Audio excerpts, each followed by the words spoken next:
वशिष्ठ भगवान बैठेंगे और कहेंगे तो चौथी परिक्रमा होगी, अन्यथा हम 3 परिक्रमा में विवाह स्वीकार मान लेंगे लेकिन चौथी नहीं। कहीं ना कहीं हम समझौता करने को तैयार होते हैं। पहला परिक्रमा अग्नि की है, वो धर्म का है। धर्म की परिक्रमा जब विवाह वेदी पर बैठकर करते हैं तो कन्या आगे चलती है, वर पीछे चलता है। कन्या संकल्प लेती है तुम्हारे जीवन में धर्म हमेशा रहे, इसकी जिम्मेदारी मेरी है। दूसरी परिक्रमा भी कन्या आगे चलती है, तुम्हारे जीवन में अर्थ की व्यवस्था जितनी हो उतने अर्थ में जीवन का निर्वाह करना है, ये जिम्मेदारी मेरी है। और तीसरी व्यवस्था है मनुष्य की जीवन के 4 पुरुषार्थ, धर्म, अर्थ, काम और मोक्ष। धर्म की परिक्रमा पहली बार में कन्या आगे चलती है, अर्थ की परिक्रमा भी कन्या आगे चलती है, और तीसरी परिक्रमा जब काम की बारी आई तब भी कन्या आगे चलती है। तुम्हें तुम्हारे जीवन में समस्त सुखों की प्राप्ति हो, यह भी मेरी जिम्मेदारी है। लेकिन जो चौथी परिक्रमा है वो मोक्ष की है। जिसने जीवन से धर्म देने का संकल्प किया हो, जिसने जीवन से अर्थ में जीवन को निर्वाह करने की घोषणा कर ली हो, और जिसने अपने जीवन में संसार के समस्त सुखों को उतने में ही उपलब्ध कराने की घोषणा कर ली हो, उसके लिए धर्म ग्रंथ कहते हैं एक व्यवस्था चाहिए, और वो व्यवस्था है मोक्ष की। जब मोक्ष की बारी आती है तो उस समय भी कन्या को आगे चलना था कि 3 कार्य हुए और चौथा मोक्ष भी मिल जाए। हम दोनों पति पत्नी यदि 3 कार्य श्रेष्ठ रूप से करेंगे तो मुक्ति मिलेगी। पहले चारों परिक्रमा कन्या आगे चलती थी, और तो और व्यवस्था यह है कन्या को अधिकार है पति चुनने का, कन्या ही पति के गले में वरमाला डालती थी। लेकिन धीरे धीरे पाश्चात्य संस्कृति ने कितना कुछ बुरा बना दिया है। कन्या पति के गले में माला डालकर पति वरण करे या ना करे वो चूक जाए, लेकिन वर जरूर जबरदस्ती गले में माला डालकर कन्या वरण करता है। ये कोई विवाह की परिपाटी नहीं है। एक ही जयमाला होता है, और वो जयमाला कन्या डाले वर के गले में, 2 नहीं होता। आप राम जी की कथा में राम जी का आदर्श देखेंगे, मेरे राम जी जयमाला लेकर कहीं माँ जानकी जी के गले में डालने को तैयार नहीं हैं। माँ जानकी जी वरमाला डालें राम जी के गले में। आज जैसे ही चौथी परिक्रमा की बारी आई है, उसी समय वशिष्ठ जी ने कहा ठहरो। बोले क्या? उधर तो चौथी परिक्रमा रोक दी, और उधर पास में बैठे हुए अपने पिता ब्रह्मा जी के चरणों में प्रणाम करने लग जाते हैं। पिताजी मुझे जो भी आदेश करो मैं उस कार्य को करने के लिए तैयार हूँ, लेकिन एक प्रार्थना करता हूँ। बोले क्या? बोले सृष्टि में एक और संविधान में संशोधन कर दो। वो कौन सा संविधान? 3 कार्य की जिम्मेदारी कन्या की, और चौथा कार्य है मोक्ष। उस कार्य की जिम्मेदारी पुरुष वर्ग को, चौथी परिक्रमा पुरुष आगे चल करके और ये निश्चय कर ले कि जो मेरे जीवन में 3 वस्तु प्राप्त कराए उसको मुक्त करने का अधिकार मेरा है, और उसे मुक्ति प्राप्त करने का उत्तरदायित्व जिम्मेदारी मेरी है। ब्रह्मा जी ने देर नहीं लगाया, उन्होंने कहा तथास्तु। उसके बाद में विवाह के पद्धति में कर्मकांड के माध्यम से चौथी व्यवस्था पुरुष वर्ग आगे चलता है, दूल्हा आगे चलता है। और यदि कन्या आगे चलती तो उसी समय वर की मृत्यु होनी थी, लेकिन जब वर आगे चला, मृत्यु ने आकर के वर को उसी समय पकड़ा, मैं तुम्हारा वरण करती हूँ। और उसी समय उस राजकुमारी ने कहा इनको वरण करने से मैं मना नहीं करती, लेकिन इन्होंने जो संकल्प लिया है वह संकल्प विवाह की वेदी पर लिया है, वह पूरा हो जाए और आप इनको लेकर चले जाओ। और वह संकल्प है मुझको मुक्त करने का। मैं मुक्त तब हो सकती हूँ जब मेरे घर में कोई संतान हो, और वह संतान जीवित अवस्था में सेवा करे ताकि मौत अच्छे ढंग से हो पाए, और मरने के बाद भी वो हमारे लिए सनातन धर्म के माध्यम से व्यवस्था बनाए और तब मुझको मुक्ति प्राप्त हो सकती है। महाराज ब्रह्मा जी और वशिष्ठ जी के सामने आज मृत्यु ने उस राजकुमार को छोड़ दिया। जब तक तुम्हारे घर में कोई बालक जन्म ना ले तब तक तुम्हें पकड़ने बुलाने लेने नहीं आऊँगी। और उस राजकुमार के यहाँ और भी राजकुमार जन्म लेते हैं। विश्वामित्र जी ने कहा है, आपने अपने कार्य के लिए तो अपने पिताजी से संविधान में संशोधन करवा लिया, लेकिन भला मेरे लिए करवा लो तो क्या फर्क पड़ता है, मैं महर्षि बन जाऊं? वशिष्ठ जी महाराज ने कहा, नहीं, आप महर्षि बनो, उसके लिए और भी तपस्या साधना करना पड़ेगा। और ये तपस्या करोगे तो तुम्हें साधना का परिणाम, तपस्या का परिणाम महर्षि बनोगे, मिल जाएगा। विश्वामित्र जी ने कहा, नहीं, अब तो मैं कुछ नहीं करूँगा, एक कार्य करूँगा। बोले क्या? अब बोले कोई ऐसा ढूंढता हूँ, मैं तो तुम्हारा विरोधी हूँ, दूसरा भी कोई तुम्हारा विरोधी मिल जाए और दोनों मिल करके हम एक हो जाएं और तुम्हारे जैसे को दंड दे दें। ध्यान रखना, ऐसा कोई व्यक्ति नहीं जिसके कोई शत्रु ना हो। अभी विश्वामित्र जी बाहर निकले और उनको उसी समय सूर्य वंश के ही एक प्रतापी राजा मिल गए। और उन राजा से जब विश्वामित्र जी ने वार्तालाप किया है तब उनको पता चला कि वह अपने सदगुरुदेव वशिष्ठ महाराज जी से भी द्रोह करते हैं। और वे राजा कोई और नहीं, वे राजा हैं त्रिशंकु महाराज। त्रिशंकु जी ने अपने गुरुदेव वशिष्ठ भगवान से कहा था कि मैंने अपने जीवन में जितनी साधना करी है उन समस्त साधना का परिणाम ये चाहिए कि मैं इसी शरीर से स्वर्ग की प्राप्ति कर लूं। महाराज वशिष्ठ जी ने कहा, इस शरीर से स्वर्ग के सुखों को प्राप्त कर लो। आप जहाँ रहते हो वहाँ उस स्वर्ग से भी ज़्यादा सुख की प्राप्ति कर लो। क्यों? स्वर्ग में बहुत अच्छाई है, लेकिन स्वर्ग में एक बुराई है। स्वर्ग में दूसरे की संपत्ति और सुख को देखकर जलन बनी रहती है। उनकी संपत्ति ज़्यादा है, उनका सुख ज़्यादा है। आप चाहें तो इसी मृत्यु लोक में, इसी जीवन में रह करके और दूसरे की संपत्ति से जलन समाप्त कर दें तो सुख के भी, स्वर्ग के सुख से भी ज़्यादा सुखी हो सकते हैं। लेकिन स्वर्ग में इस शरीर से जाओ, ये व्यवस्था नहीं बन सकती है। त्रिशंकु लौट पड़े, निराश हो गए।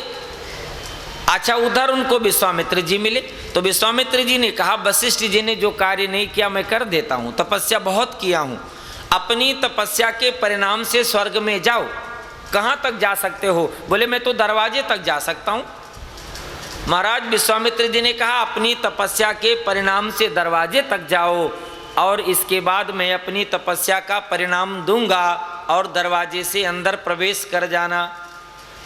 ध्यान रखो, अपनी तपस्या का परिणाम जहाँ तक साथ देगा तो देगा और बाद में किराए का तपस्या का परिणाम साथ नहीं देता। बोलो श्री सीताराम जी भगवान की जय। त्रिशंकु चले जाते हैं। स्वर्ग में रहने वाले देवताओं ने कहा है, ये स्वर्ग वह स्थान है जहाँ मृत्यु लोक में जन्म लेने वाला पंच भौतिक दुर्गंध युक्त शरीर नहीं रह सकता है।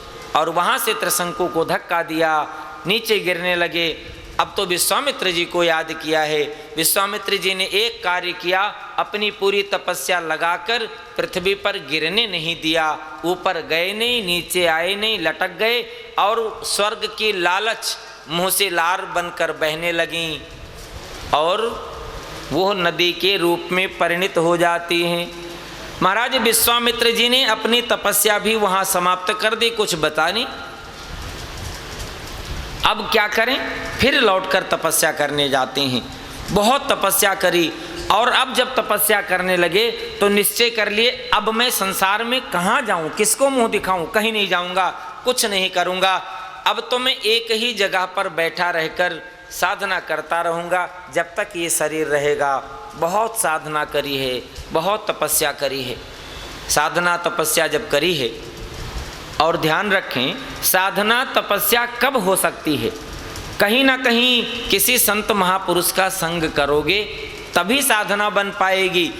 बिना सद्गुरु के कृपा से, बिना सद्गुरु के उपदेश से जितना भी कार्य किया जाएगा वो श्रेष्ठ नहीं होगा। उसमें पतित होने का खतरा हमेशा बना रहेगा, कब कहाँ से गिर जाओ। और यदि सद्गुरु की कृपा है, उनकी कृपा से उसी मार्ग पर आप चलते हैं तो निश्चय है आप जहाँ से भी चले हैं आपके जीवन के तार, आपके जीवन के संबंध उस परमात्मा से मिलेंगे। किसी महापुरुष ने कहा भी है, मेरा तार प्रभु संग जोड़े, ऐसा कोई संत मिले। मेरा तार प्रभु संग जोड़े, ऐसा कोई संत मिले। मेरे मन की बाधा मोड़े, ऐसा कोई संत मिले। मेरे मन की बाधा तोड़े, ऐसा कोई संत मिले। मेरा तार प्रभु संग जोड़े, ऐसा कोई संत मिले। मेरा तार प्रभु संग जोड़े, ऐसा कोई संत मिले। हाँ जी, संत दरस के बड़े हैं महात्म, संत दरस के बड़े हैं महात्म।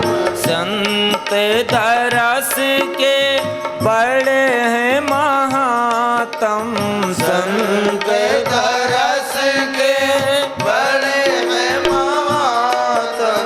दुर्लभ जग में संत समागम, दुर्लभ जग में संत समागम। मेरे मन को हरि संग जोड़े, ऐसा कोई संत मिले। मेरे मन को हरि जय जय जोड़े, ऐसा कोई संत मिले। मेरा तार प्रभु संग जोड़े, ऐसा कोई संत मिले। मेरा तार प्रभु संग जोड़े, ऐसा कोई संत मिले।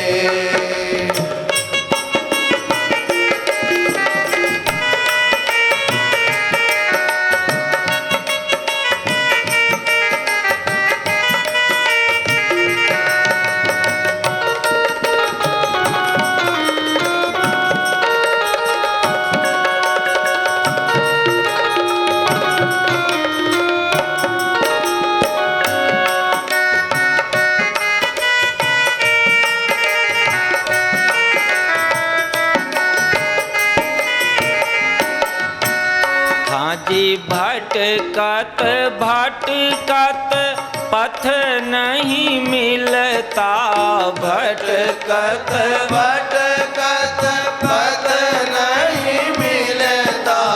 भटकत भटकत पथ नहीं मिलता, भटकत भटकत पथ नहीं मिलता। मन मेरा रोके नहीं रुकता, मन मेरा रोके नहीं रुकता। मन मेरा रोके नहीं रुकता, मन मेरा रोके नहीं रुकता। मेरे चंचल मन को रोके, ऐसा कोई संत मिले। मेरे चंचल मन को रोके, बलिहार ऐसा कोई संत मिले। मेरा तार प्रभु संग जोड़े, ऐसा कोई संत मिले। मेरा तार प्रभु संग जोड़े, ऐसा कोई संत मिले।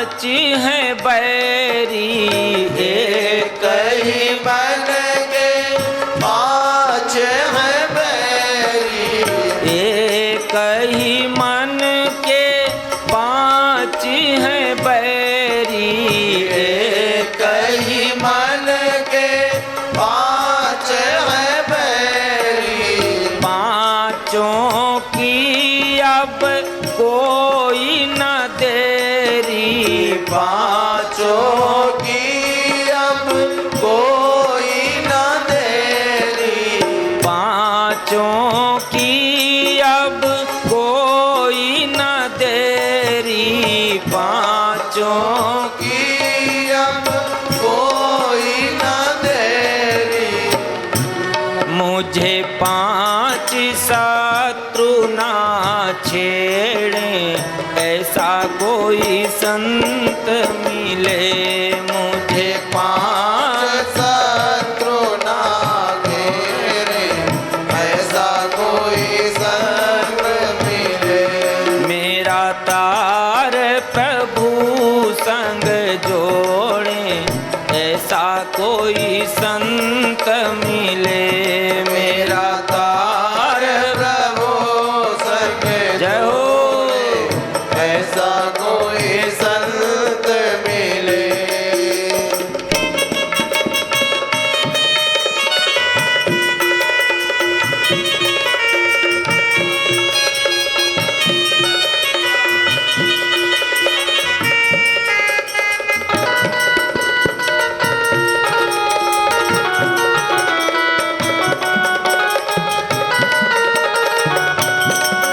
जी दाता ऐसा संत मिला दे, दाता दाता ऐसा संत मिला दे, दाता ऐसा संत मिला दे, दाता ऐसा संत मिला दे, जो मेरे मन की प्यास बुझा दे, जो मेरे मन की प्यास बुझा दे, जो मेरे मन की प्यास बुझा दे, जो मेरे मन की प्यास बुझा दे, मन नाम जपन ना छोड़े, ऐसा कोई संत मिले, मन नाम जपन ना छोड़े, ऐसा कोई संत मिले, मेरा तार प्रभु संग जोड़े, ऐसा कोई संत मिले, मेरा तार प्रभु संग जोड़े, ऐसा कोई संत मिले, हरे राम राम राम हरे हरे, हरे राम राम राम हरे हरे, हरे कृष्ण कृष्ण कृष्ण हरे हरे, हरे कृष्ण कृष्ण कृष्ण हरे हरे, मेरा तार प्रभु हरि बोल। संग जोड़े, ऐसा कोई संत मिले, मेरा तार प्रभु संग जोड़े, ऐसा कोई संत मिले, बोले श्री सीताराम जी भगवान की है। जब तक अभिमान है तब तक भक्ति प्रारंभ होगा नहीं, जब तक समर्पण नहीं होगा जब तक साधना का मार्ग मिलेगा भी नहीं। आज विश्वामित्र जी ने निश्चय कर लिया है मैं वशिष्ठ जी से द्रोह नहीं करूँगा, मुझे किसी से कोई मतलब नहीं, मुझे केवल अपने काम से मतलब है। मैं तपस्या करूँगा, साधना करूँगा, भगवान को प्रसन्न करूँगा। देर नहीं लगा, थोड़े दिनों तक तपस्या करी है। परिणाम क्या हुआ? यत्र तत्र सर्वत्र विश्वामित्र जी की कीर्ति फैल गई है। वही विश्वामित्र जो महाराज वशिष्ठ जी से द्रोह कर रहे थे, एक दिन मन में आया जा करके वशिष्ठ जी महाराज का दर्शन कर लेता हूँ। दर्शन करने चल दिए और जब महाराज वशिष्ठ जी के झोपड़ी के किनारे आकर पहुँचे हैं, शरद ऋतु की पूर्णिमा का दिन, आंगन में बैठे हुए गुरुदेव वशिष्ठ जी महाराज और माता अरुंधति दोनों वार्तालाप कर रहे हैं। माता अरुंधति ने कहा है, भगवान चंद्रमा की किरणों से कितनी शीतलता निकलती है, चंद्रमा के किरणों में कितना तेज भरा हुआ है। वास्तव में ये शरद के पूर्णिमा का जो प्रकाश है, किरणें हैं, शीतलता है, इससे ज़्यादा किसी और चंद्रमा में किसी और जगह नहीं हो सकता। वशिष्ठ जी महाराज कहने लगे माता अरुंधति से, अरे देवी एक बात और मैं कहता हूँ। बोले क्या? बोले आज के रात्रि में चंद्रमा की शीतलता, चंद्रमा के किरणों का प्रकाश कम लगता है, फिर भला किसका प्रकाश आपको ज़्यादा लगता है? महाराज वशिष्ठ जी ने कहा है, आज तो विश्वामित्र जी का मन इतना शीतल है, विश्वामित्र जी की तपस्या चंद्रमा के किरणों से ज़्यादा चमक रही है। और उन दोनों के वार्तालाप की ये आवाज़ विश्वामित्र के कानों में पड़ी, उन्होंने सुना, तब उनको पश्चाताप हुआ। ऐसे महापुरुष से अकारण ही मैं द्रोह कर रहा था, आज मुझ में योग्यता हुई तो देर नहीं लगाया मुझे सब कुछ। विश्वामित्र जी वशिष्ठ जी महाराज के चरणों में गिर जाते हैं और अब प्रार्थना दूसरा करते हैं। जरा ध्यान और दूसरी तरफ बदल दिया। नहीं नहीं महाराज, आपने गलती किया, मेरी प्रशंसा क्यों करते हैं? यदि मुझ में इतनी तपस्या होती, मेरे तपस्या का परिणाम ये होता, तो क्या मुझे एक बार भगवान न मिलते? अब तक तो मैं जानता था आप बहुत सत्यवादी हैं, आप बहुत अच्छी बात कहते हैं, तपस्या को श्रेष्ठ मानते हैं, लेकिन आज आपने मेरी बड़ाई करी, इसलिए मुझे लगता है आप भी बहुत सत्य नहीं बोल पाए, तपस्या को श्रेष्ठ नहीं मान पाए। महाराज वशिष्ठ जी ने कहा है, नहीं विश्वामित्र जी,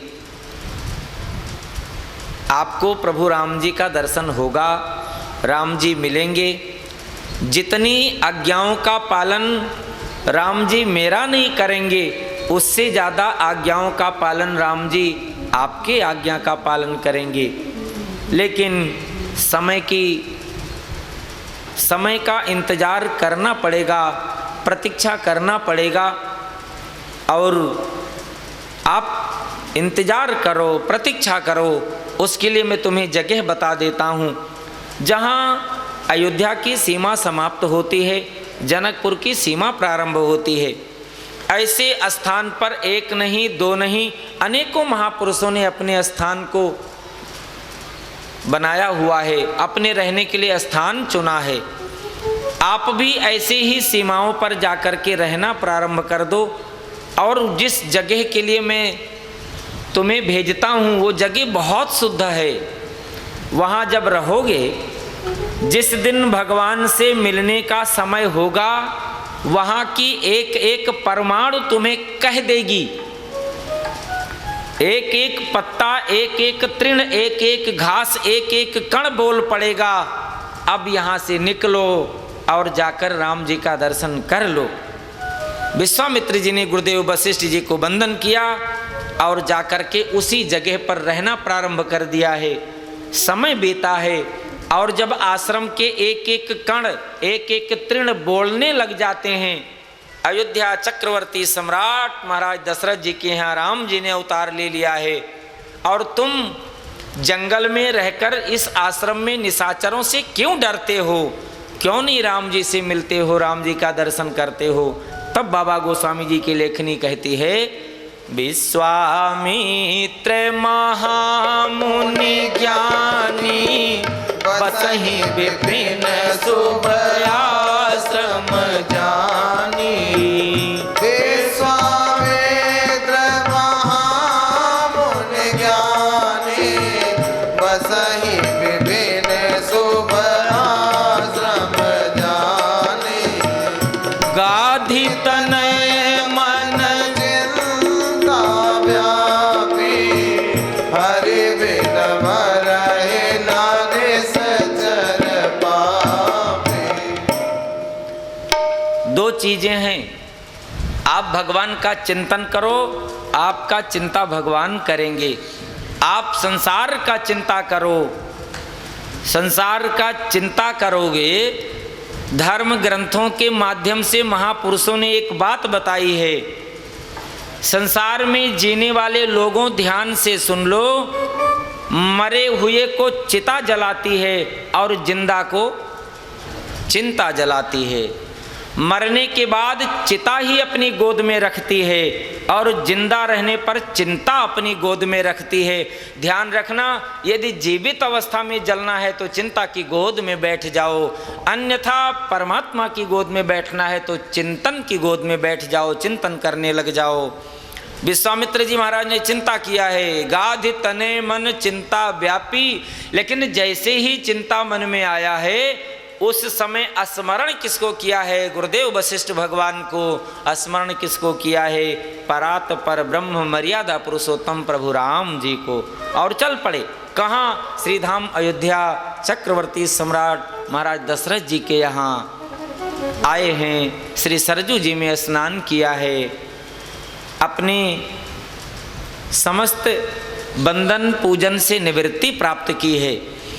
सरजू जी में स्नान करें तब तक महाराज को संदेश मिल जाता है कोई संत आया है, और कोई संत आए तो संत मिलन को जाइए तज माया अभिमान, ज्यों ज्यों पग आगे बढ़े कोटिहूँ यज्ञ समान।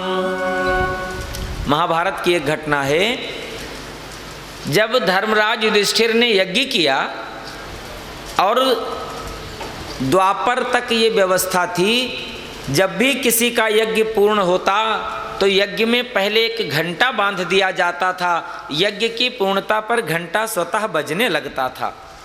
धर्मराज युधिष्ठिर ने यज्ञ किया, यज्ञ पूरा हो गया, घंटा बजा नहीं।